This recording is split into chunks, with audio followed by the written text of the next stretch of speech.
Alright, today we're going to talk about Egyptian civilization that occurred along the Nile River. Now, Egypt was in the northeast section of Africa, very close to the Middle East. Now, it develops around the Nile River.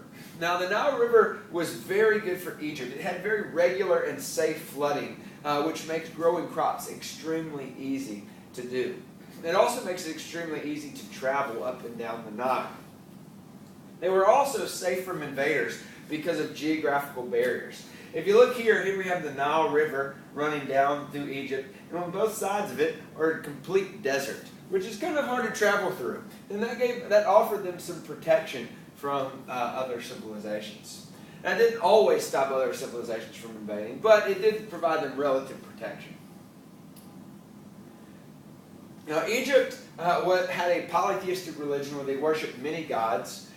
Most of these gods were in charge of nature and were viewed as nice. A lot of this is because the Nile and the environment around them was so amiable, was so kind to the Egyptian people. They attributed these beliefs to their gods.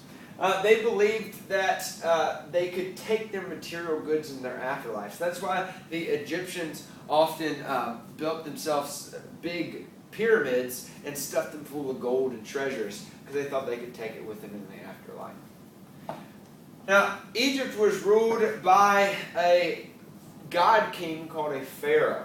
Now, they were kings, but they were also worshipped by the people as gods. And they built these large pyramids, these huge monumental architectural buildings that were used as tombs. Now, because food could be grown easily, they had more time to work on these building projects. So they used a fair amount of slave labor, but just in general, since they didn't have to spend all their time farming, they could actually spend it building these very large buildings.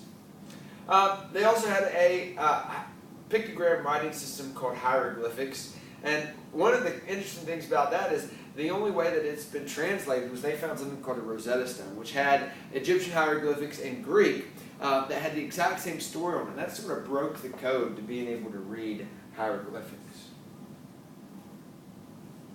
Now, Egypt lasted from about 3000 BCE to about 332 BCE, which is the longest of the ancient civilizations. But it's really divided up into three time periods: the Old Kingdom, the Middle Kingdom, and the New Kingdom. The Old Kingdom is the time period where most Egyptian culture formed. The Middle Kingdom was when Egypt was conquered by Nubians and Cushites that traveled down the Nile River, so they actually traveled north because the Nile flows north.